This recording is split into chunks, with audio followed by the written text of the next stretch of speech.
నెల, ఒకే ఒక్క నెల ఆ లీడర్ను పూర్తిగా మార్చేసింది. తిరుగు లేదనుకున్న జీవితం తలకిందులు కావడంతో ఇప్పుడు పూర్తిగా కాన్ఫిడెన్స్ కోల్పోయారు.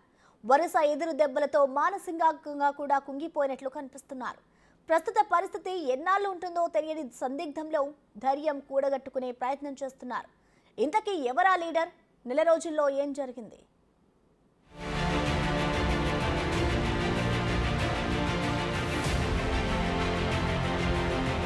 కల్వకుంట్ల కవిత బీఆర్ఎస్ అధికారంలో ఉన్న రోజుల్లో తెలంగాణలో తిరుగులేని మహిళా నేత. సీఎం కేసీఆర్ కూతురిగా, మంత్రి కేటీఆర్ చెల్లెలిగా, ఎంపీగా, ఎమ్మెల్సీగా రాజకీయాల్లో తనదైన మార్కు చూపిన లీడర్. పొలిటికల్ ఫ్యామిలీలో కేసీఆర్ ముద్దుల కూతురిగా రాజభోగాలు అనుభవించిన కవిత ఇప్పుడు పూర్తిగా మారిపోయారు.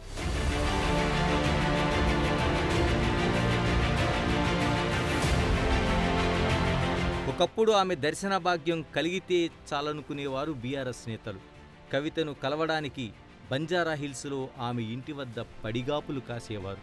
అడుగులకు మడుగులొత్తే జనాలు, కాలు తీసి కాలు పెడితే అన్ని సపర్యలు చేయడానికి సేవకులు, నిత్యం వెంట ఉండే బాడీగార్డులు, బయటకు వెళ్తే భారీ కాన్వాయ్, కోట్లు విలువ చేసే ఖరీదైన నివాసంలో లగ్జరీ జీవితం. కట్ చేస్తే కాలం గిర్రున తిరిగింది. కవిత లైఫ్ స్టైలే పూర్తిగా మారిపోయింది.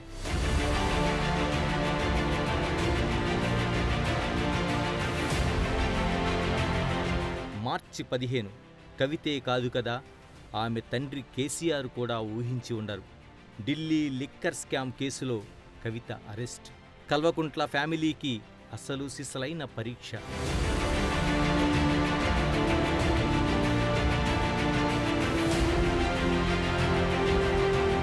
మార్చి 23 వరకు ఈడీ రిమాండ్లో ఉన్నారు కవిత. ఇప్పుడు ఆమె జీవితం పూర్తిగా మారిపోయింది.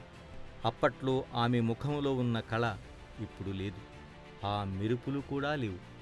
జైలుకు వెళ్లిన వారం రోజుల్లోనే కవిత రూపం పూర్తిగా మారిపోయింది. జైలుకు వెళ్లిన రోజు కవితకు, ఇప్పుడు చూస్తున్న కవితకు అస్సలు సంబంధమే లేదు. కోర్టుకు తీసుకొచ్చిన సందర్భంలో ఆమెను చూసిన ప్రతి ఒక్కరూ ఇదే చర్చించుకుంటున్నారు. పీక్కుపోయిన ముఖం, రంగు వేసుకోక బయటపడిన తెల్ల జుట్టుతో కొత్త కవిత కనిపిస్తున్నారు. ఆమె ముఖంలో అప్పటి కాంతి లేదు. మాటల్లో కాన్ఫిడెన్సూ లేదు.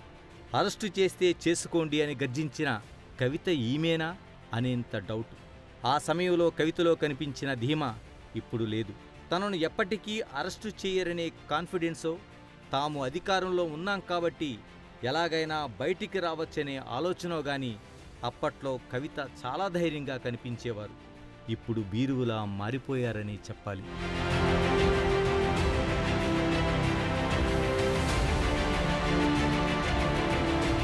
కల్వకుంట్ల ఫ్యామిలీకి దెబ్బ మీద దెబ్బ. కవిత తండ్రి కేసీఆర్ అధికారం కోల్పోయారు. పలుకుబడి తగ్గింది. ప్రాభవం కోల్పోయారు. లిక్కర్ కేసులో కవిత అరెస్ట్ అయ్యారు. అధికారుల్ని అడ్డుకోబోయి కేటీఆర్ అడ్డంగా బుక్కయ్యారు. లిక్కర్ స్కామ్ కేసులో ఢిల్లీ ముఖ్యమంత్రి కేజ్రీవాల్ సహా దోస్తులంతా లోపలే ఉన్నారు. సో ఓవరాల్గా కవిత కాన్ఫిడెన్స్ కోల్పోయినట్లే కనిపిస్తున్నారు. ఇటీవల న్యాయమూర్తిని బెయిల్ కోసం అర్థిస్తూ రాసిన లేఖలో తన ఆవేదన మొత్తం కనిపించింది. ఆ లేఖలో రాసిన పదాలను చూస్తే ఈ లేఖ రాసింది ఒకప్పటి కవితేనా అనుకున్నారంతా. కడిగిన ముత్యంలా బయటకొస్తుందని బీఆర్ఎస్ డంకా బనాయించి చెప్పిన కవితేనా ఈ లేఖ రాసింది అనే సందేహం. అరెస్టుపై రాజకీయ ఆరోపణలు పక్కన పెడితే తాను మహిళనని, అందులోనూ తల్లినని, తన బిడ్డ పరీక్షల సమయంలో తాను పక్కన ఉండాలంటూ వేడుకున్నారు కవిత.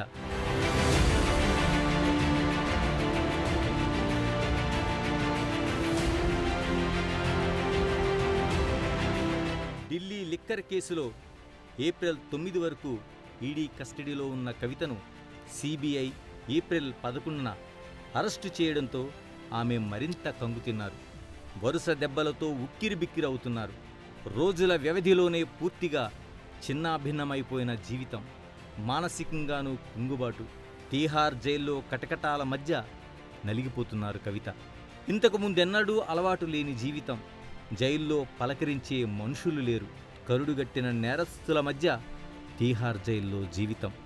అప్పుడప్పుడు అనుమతి తీసుకుని వచ్చి కేసు విషయాలు డిస్కస్ చేసే అడ్వకేట్లు, కాసేపు వచ్చే కుటుంబ సభ్యులు, ఇంటి నుంచి తెచ్చిన భోజనం ఒక్కటే కాస్తంత ఉపశమనం. ఇంతటి మానసిక వేదనలో ఎంతటి రుచికరమైన భోజనమైనా నాలుకకు రుచించదు కదా.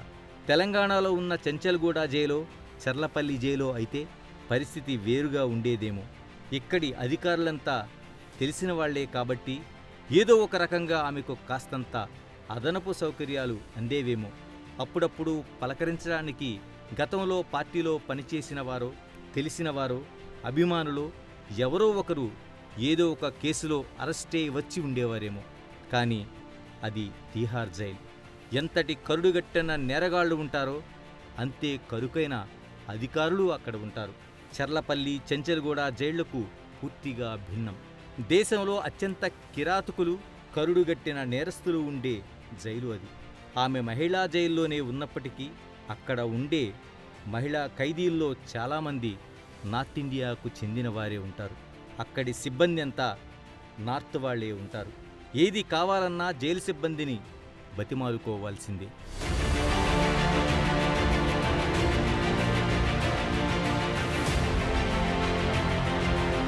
కవిత మానసికంగా స్ట్రాంగ్గా ఉండేందుకు ప్రయత్నిస్తున్నట్లు కనిపిస్తోంది. ఇదే కేసులో అరెస్టైన మనీష్ సిసోడియా ఏడాదిన్నరకు పైగా జైల్లోనే ఉన్నారు. అలాగే ఆమెతో పాటు సీఎం కేజ్రీవాల్ సైతం అరెస్ట్ అయ్యారు. వారికే బెయిల్ రానప్పుడు తనకు బెయిల్ వస్తుందన్న ఆశ కూడా లేదు. ఇలా ఎన్ని రోజులు, ఎన్ని నెలలు జైల్లో ఉండాల్సి వస్తుందో, ఈ నరకం ఇంకా ఎన్నాళ్ళు అనుభవించాల్సి వస్తుందోనని ఆందోళన ఆమె ముఖంలో స్పష్టంగా కనిపిస్తోంది. జైలుకు తీసుకెళ్లిన మొదటి రోజు ఆమె గొంతులో కనిపించిన ధైర్యం చూసి కార్యకర్తలు ఆశ్చర్యపోయారు. లిక్కర్ కేసులో అరెస్టై జైలుకు వెళ్తూ ఇంత ధైర్యంగా ఉందని అనుకున్నారు. కానీ జైలుకు వెళ్లిన నెల రోజులకే ఆమె ముఖం పూర్తిగా మారిపోయింది. అప్పటి కవితలా ఇప్పుడు లేనేలేదు. బాహిర్గతంగా తను ప్రదర్శించే విధానం వేరు, అంతర్గతంగా తను పడేటువంటి మానసిక క్షోభ వేరు.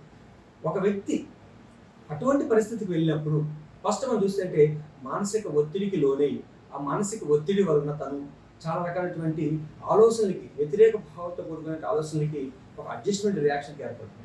అడ్జస్ట్మెంట్ రియాక్షన్ అనేది సరిగా కోలుకోకపోతే, ఆ స్థితి నుంచి మారకపోతే తను డిప్రెషన్లోకి వెళ్ళేందుకు అవకాశం ఉంది. ఆ డిప్రెషన్ అనేది సరైనటువంటి మార్గనిర్దేశం, తనకు ఒక సోర్స్ ఆఫ్ డిఫెన్సెస్ దొరకకపోతే అలాంటప్పుడు తనకు దైనందిన జీవితం కూడా డిస్టర్బ్ అయ్యేందుకు అవకాశం ఉంది. వీటి నుంచి కోలుకునే దానికోసం కొందరు ఏం చేస్తారంటే ఫిజికల్ యాక్టివిటీస్ చేస్తారు, కొందరు సోషల్ గ్రూప్తో డిస్కస్ చేయడం చేస్తూ ఉంటారు.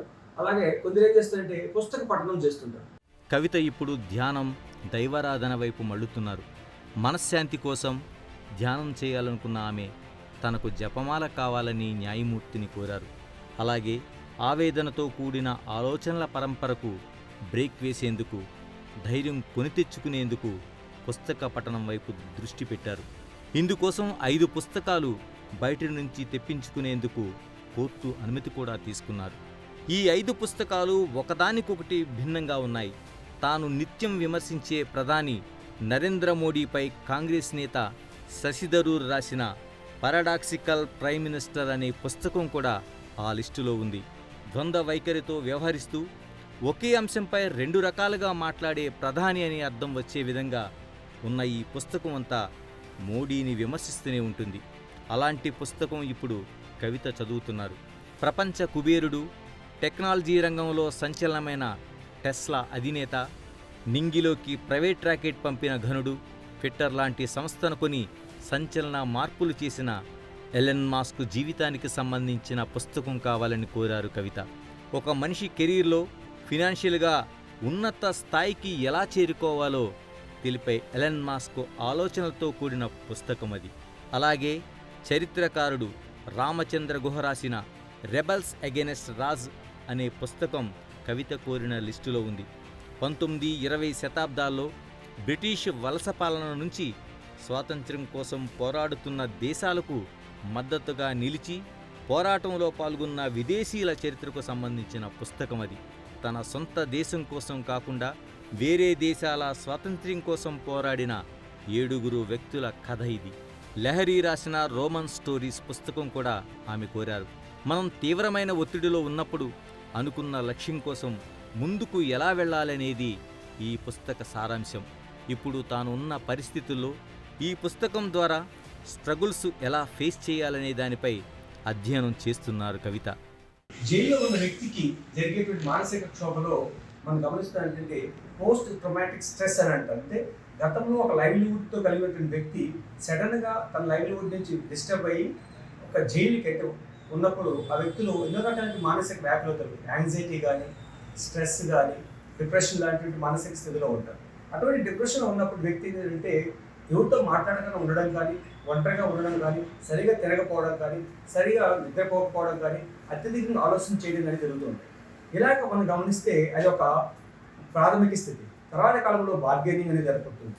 ఆ స్థితి నుంచి తను ఉన్న వాస్తవాన్ని యాక్సెప్ట్ చేసేటువంటి స్థితికి వస్తాడు. అంటే తను జరుగుతున్నటువంటి ఈ యొక్క బెయిల్ శాంక్షన్లో కానీ జరుగుతున్న విషయాల్లో తను కొన్ని రకాల యాక్సెప్టెన్స్ పెంచుకుంటుంది. ఈ యొక్క యాక్సెప్టెన్స్ పరిస్థితుల్లో తనకి ఏమవుతుందంటే కొన్ని రెవల్యూషనరీ బుక్స్ చదవాలని, కొన్ని విషయాలు తెలుసుకొని పబ్లిక్ తెలియపరచాలని, అలాగే బుక్స్ కొనేదానికి పబ్లిక్లో ఒక వ్యూ, అంటే కవిత గారు జైల్లో ఉన్నప్పుడు విద్యాపఠనం చేస్తున్నారు అనేటువంటి పబ్లిక్ వ్యూ రావాలి. సెకండ్ ఏంటంటే తనలో మార్పు కావాలని కోరుకునేటువంటి భావం కలిగి ఉండాలి. మరో పుస్తకంగా అమితావ్ ఘోష్ రచించిన నట్మెక్స్కస్ అనే పుస్తకాన్ని కోరారు కవిత. ఇది పూర్తిగా నాన్ ఫిక్షన్ పుస్తకం. మనం ఉన్న పరిసరాలను ఎలా అర్థం చేసుకోవాలి, సముద్రంలోనో మరో చోట ఒంటరిగా ఉండే ప్రకృతి, దీవులు, వాటి గురించిన అధ్యయనం, ప్రకృతి వైపరీత్యాల నుంచి ఎలా బయటపడాలి అనే సారాంశంపై ఈ పుస్తకం ఉంటుంది. ప్రస్తుతం తనకు అలవాటు లేని జైలు జీవితాన్ని ఎలా స్టడీ చేయాలి, ఇంకొంతకాలం ఇక్కడే ఉండాల్సి వస్తే ఎలా సర్దుకుపోవాలి, జైల్లో వచ్చే ఇబ్బందులను ఎలా ఫేస్ చేయాలి అనే దానికోసం సహకరించేలా ఈ పుస్తకాన్ని కోరారు కవిత. కొన్ని ప్రివిలేజెస్లో పబ్లిక్ వ్యూని అర్థం చేసుకునే విధంగా చేస్తుంటారు. ఆ విషయాలు ఏంటంటే అక్కడికి వ్యక్తులతో కలవడం కానీ, వ్యక్తుల నుంచి కలుస్తున్నప్పుడు కొన్ని ఇన్ఫర్మేషన్స్ని జారవేయడం కానీ, అలాగే అక్కడ ఉన్నటువంటి వ్యక్తుల్లో తన ప్రత్యేకతను పొందేదాని కోసం ప్రయత్నం చేయడం జరుగుతుంది. మొత్తం మీద ఇప్పుడు పూర్తిగా మారిపోయిన కవితను చూస్తున్నాం. జైలు జీవితం ఎంతటి వారినైనా, ఎలాంటి వారినైనా మారుస్తుందంటారు. జైల్లో గడిపే ఒంటరి జీవిత స్వభావాన్ని, ఆలోచనను మార్చేస్తుంది. కరుడుగట్టిన నేరస్తులు సైతం జైలు జీవితం అనుభవించి వచ్చిన తరువాత పూర్తిగా మారిపోయి సాధుజీవుల్లా మారిపోయిన సందర్భాలు అనేకం ఉన్నాయి. ఇన్నాళ్ళు అత్యంత విలాసవంతమైన జీవితాన్ని, అధికారాన్ని అనుభవించిన కల్వకుంట్ల కవిత ఇప్పుడు అధికారం, ఆర్భాటం ఇవేమీ లేకుండా సాధారణ ఖైదీల మాదిరిగా తీహార్ జైల్లో జీవితం గడుపుతున్నారు.